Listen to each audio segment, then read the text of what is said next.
اندھیری راتوں میں تہجد کے سجدوں میں روتے ہیں تو اللہ تعالیٰ پوچھتا ہے میرے بندے کو کس نے رلایا؟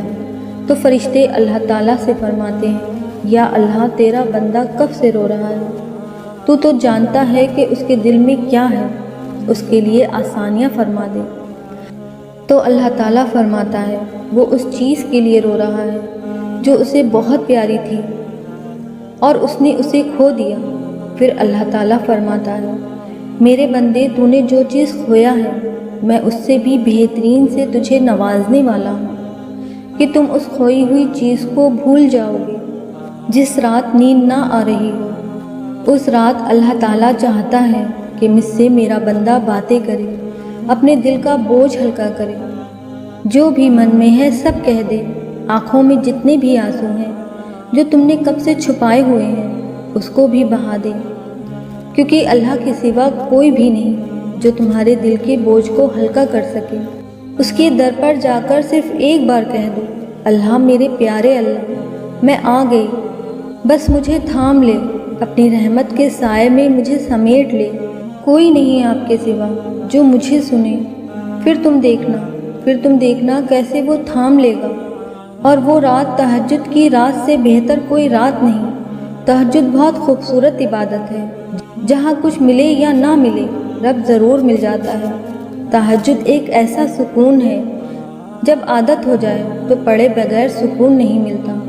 اللہ آپ کا انتظار کرتا ہے، یقین جانو یہ درد کا ڈھیر، انگنت آرزو، یہ تمہارے غم، تمہاری ہر دعا کا جواب رات کی 1/3 حصے میں ملے گا۔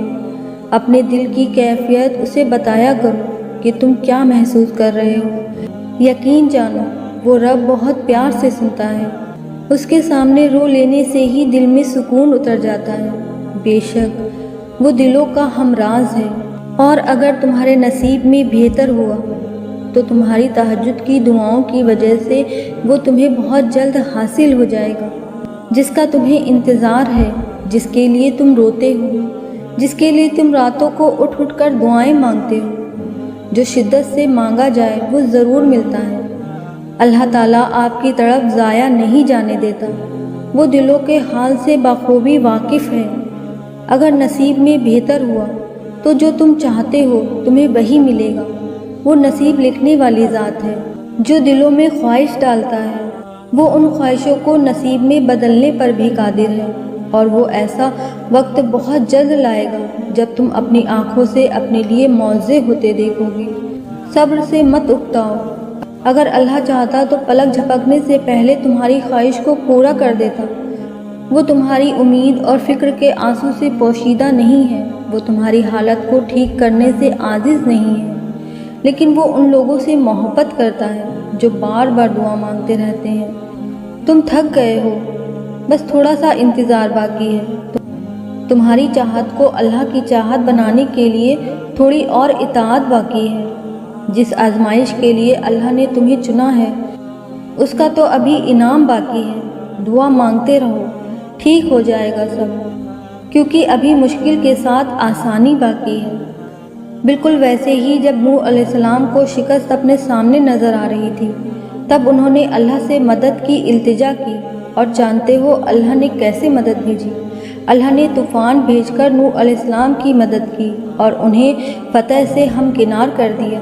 اسی طرح ہر مشکل، ہر دکھ تمہاری تباہی بن کر نہیں آتا، اور جب توکل کرو تو یہ مت سوچو کہ جو مانگا ہے وہ ملے گا کیسے، بلکہ انتظار کرو کہ جو مانگا ہے وہ ہر حال میں ملے گا۔